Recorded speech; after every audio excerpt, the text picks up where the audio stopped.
नमस्कार दोस्तों, mathematics classes में एक बार फिर से आपका स्वागत है।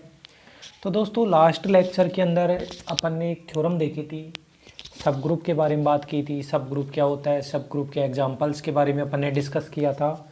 और एक थ्योरम देखी थी कि जी कोई ग्रुप है, एच उसका सब ग्रुप है, तो जी और एच में आइडेंटिटी एलिमेंट सेम होता है। एच में किसी एलिमेंट ए का इन्वर्स जो होता है वही जी के अंदर उस एलिमेंट का इन्वर्स होता है, और एच में किसी एलिमेंट की कोटि जो होती है वो भी जी में होती है। तो उन सब के बारे में डिस्कस किया था अपन। उसके आगे चलते हैं। तो एक टॉपिक है ग्रुप कॉम्प्लेक्स, ग्रुप सम्मिश्र, जिसको हिंदी में बोलते हैं ग्रुप सम्मिश्र, और इंग्लिश में बोला जाता है complex of A group, complex of A group, group सम्मिश्र या कॉम्प्लेक्स ऑफ ए ग्रुप। क्या होता है कि ग्रुप जी का कोई भी नॉन एम्प्टी सबसेट, ग्रुप जी का कोई भी नॉन एम्प्टी सबसेट, कोई भी एरिक्त उपसमुच्चय, चाहे वो सब ग्रुप हो या न हो, वो हमेशा एक कॉम्प्लेक्स कहलाता है ग्रुप का। जैसे अच्छा एग्जाम्पल अपन ने लिया कि जी एक ग्रुप लिया 1 - 1 आयोटा माइनस आयोटा, और अपन जानते हैं संक्रिया है वो गुणा संक्रिया है, ठीक है। अब इसके सम्मिश्रों की बात किया, जैसे मैं मान लो लेता हूँ H1 है वो 1 - 1, तो ये सब ग्रुप भी है, सम्मिश्र भी है। H2 मैं ले लेता हूँ 1 और आयोटा, ये सब ग्रुप नहीं है। क्यों नहीं है? क्योंकि आयोटा को आयोटा से गुणा करेंगे तो -1 तो इसका एलिमेंट ही नहीं है, संवर्तन नियम की पालना नहीं हो रही, तो ये सब ग्रुप नहीं है, लेकिन सम्मिश्र है। ऐसे ही H3 मैं मान लेता हूँ, जैसे मान लो कि 1 - 1 और आयोटा, ये भी सम्मिश्र है लेकिन सब ग्रुप नहीं है। सब ग्रुप क्यों नहीं है? क्योंकि इन दोनों एलिमेंटों को गुणा करेंगे तो माइनस आयोटा आएगा, वो H3 का एलिमेंट ही नहीं है। तो ग्रुप के सम्मिश्र की परिभाषा मैं ये लिख सकता हूँ कि किसी ग्रुप जी का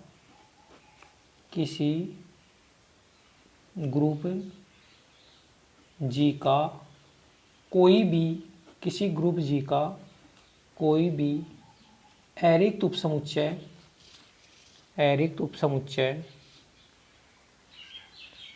चाहे वह सब ग्रुप हो या न हो,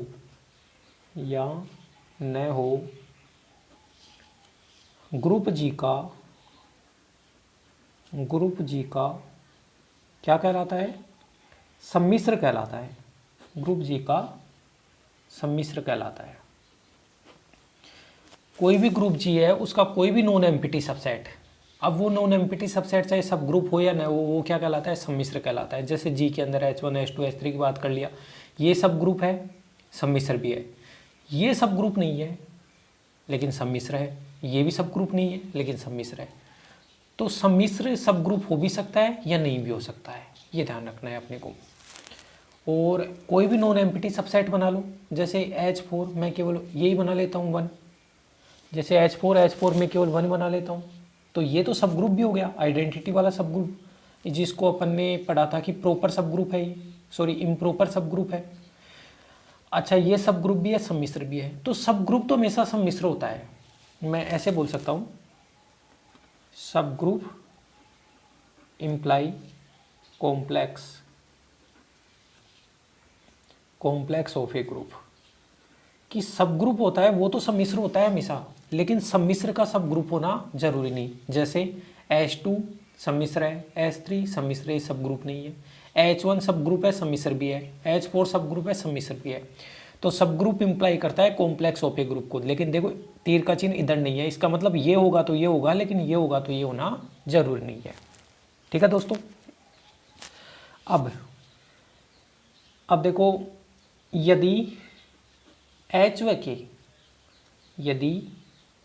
K किसी ग्रुप, यदि H और K किसी ग्रुप G के दो सम्मिश्र हो, यदि H व K किसी ग्रुप G के दो सम्मिश्र हो तो इनका जो गुणा H और K अगर दो सम्मिश्र हैं तो इनका गुणा HK से दर्शाया जाता है। किससे दर्शाया जाता है? HK से। परिभाषित कैसे होता है? दर्शाया तो HK से जाता है, परिभाषित होता है HK में पहला एलिमेंट तो H का आता है और दूसरा एलिमेंट K का आता है। जो HK में पहला एलिमेंट है वो तो H का आता है और दूसरा एलिमेंट K का आता है। H belongs to capital H और K belongs to capital K। ऐसे तो परिभाषित होता है इनका गुणा। जैसे H का इन्वर्स निकाले तो H इन्वर्स, अगर आप जो ये सम्मिश्र है उसका इन्वर्स निकाल रहे हो तो H इन्वर्स। H इन्वर्स कैसे परिभाषित होगा? H इन्वर्स में H इन्वर्स टाइप के एलिमेंट आते हैं जहाँ H एलिमेंट किसका है? H का। ऐसे ही अगर K इन्वर्स निकालना हो तो K इन्वर्स में K इन्वर्स टाइप के एलिमेंट आते हैं और K एलिमेंट किसका है? K का। ठीक है। और एक चीज़ और ध्यान रखनी है कि ये जो HK बन के आता है यहाँ दो सम्मिश्र हैं। अच्छा देखो, अब सम्मिश्र है इसका मतलब H का प्रत्येक एलिमेंट G में और K का भी प्रत्येक एलिमेंट G में, तो HK का अंदर जो एलिमेंट बनेगा वो भी G में बनेगा। H का प्रत्येक एलिमेंट भी G का है, G का प्रत्येक एलिमेंट भी G का है, तो HK का जो एलिमेंट बनेगा वो भी G का आएगा। तो HK भी सबसेट होता है किसका? G का। H इन्वर्स होता है वो भी सबसेट होता है G का, और जो K इन्वर्स होता है वो भी सबसेट होता है G का। तो इनको आप नोट बना के लिख लेना इस चीज़ को। अब इनको मैं समझाता हूँ एक एग्जाम्पल के माध्यम से। एग्जाम्पल के माध्यम से देखते हैं। जैसे एग्जाम्पल ये है, पहला एग्जाम्पल है G अपने को दे रखा है वही ग्रुप 1 -1 आयोटा माइनस आयोटा, ये तो अपने को ग्रुप दे रखा है। और संक्रिया जो है आपको पता है ये कॉम्प्लेक्स नंबर का सेट है, तो संक्रिया जो है वो क्या है? डॉट। H अपने को दे रखा है इसमें 1 और -1, तो देखो ये एक सम्मिश्र है। K दे रखा है वो दे रखा है अपने को आयोटा। ये सम्मिश्र भी है सब ग्रुप भी है, ये सम्मिश्र है सब ग्रुप नहीं है केवल, क्योंकि आयोटा को आयोटा से गुणा करेंगे तो -1 बनेगा, वो तो सेट का एलिमेंट ही नहीं है ना। तो ये भी सम्मिश्र है, ये भी सम्मिश्र है। अब इनको गुणा कैसे करते हैं? इनका जो HK जो गुणा होता है वो कैसे? पहला एलिमेंट H का उठाओ -1, उसको दूसरा एलिमेंट K का, ठीक है, हो गया। अब इस 1 को करो, पहला एलिमेंट 1 और आयोटा, तो इसको मैं ऐसे लिख सकता हूँ, ये बना माइनस आयोटा और आयोटा। ऐसे तो परिभाषित होता है अपना HK।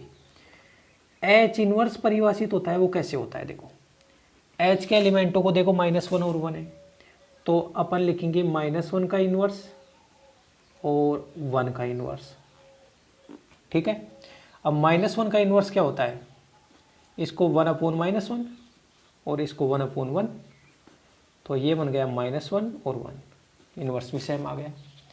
अगर अपने को K इन्वर्स निकालना हो, K इन्वर्स क्या है? 1/i आयोटा, क्योंकि K inverse 1/i iota, 1/i iota है, तो इसको आयोटा से अगर ऊपर नीचे गुणा करूंगा तो ऊपर आयोटा नीचे -1, क्या आया? Minus iota. अब देखो दोस्तों, आप HK के अंदर दो जो एलिमेंट आए हैं वो बताओ किसके हैं? ग्रुप के हैं या नहीं है? है ना। तो अभी जो पीछे नोट पॉइंट में लिखाया था कि HK सबसेट होता है G का। H इन्वर्स के अंदर जो एलिमेंट आए हैं वो भी ग्रुप के हैं, इसका मतलब H इन्वर्स है वो भी एलिमेंट किसका होता है? G का।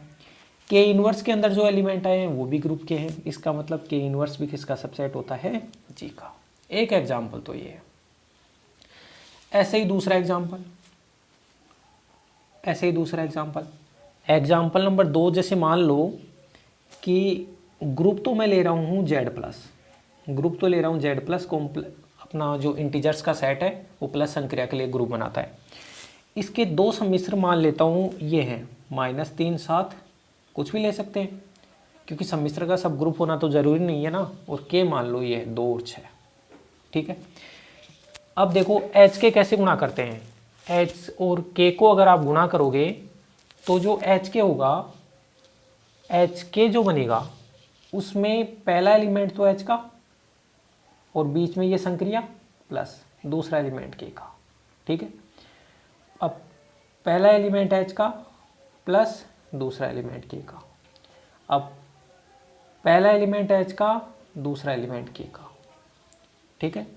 अब पहला एलिमेंट H का दूसरा एलिमेंट K का, तो ये H प्लस के बनेगा यहाँ। तो इसके एलिमेंट -1, यहाँ से 3, यहाँ से 9 और यहाँ से 13। ठीक है दोस्तों, ये बना है अपना H के।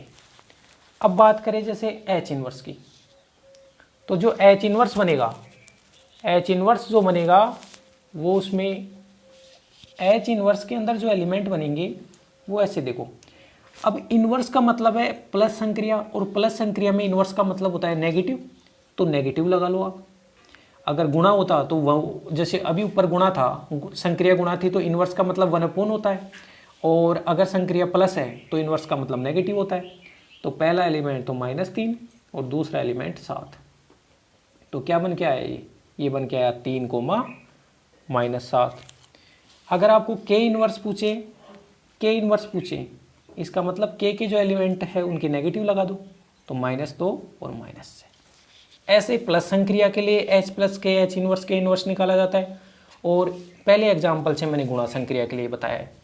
तो ऐसे कॉम्प्लेक्स ऑफ ए ग्रुप परिभाषित होता है। कॉम्प्लेक्स ऑफ ए ग्रुप को आप समझो, और इसके बाद में दोस्तों अपन थ्योरम्स के बारे में बात करेंगे, जो अपन नेक्स्ट लेक्चर में बात करेंगे। तो इसको छोटा ही बना रहे हैं, इसमें केवल एक ही टॉपिक मैंने बताया है, कॉम्प्लेक्स ऑफ ए ग्रुप।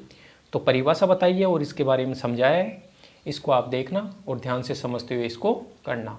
धन्यवाद दोस्तों, अगले लेक्चर में मिलते हैं हम।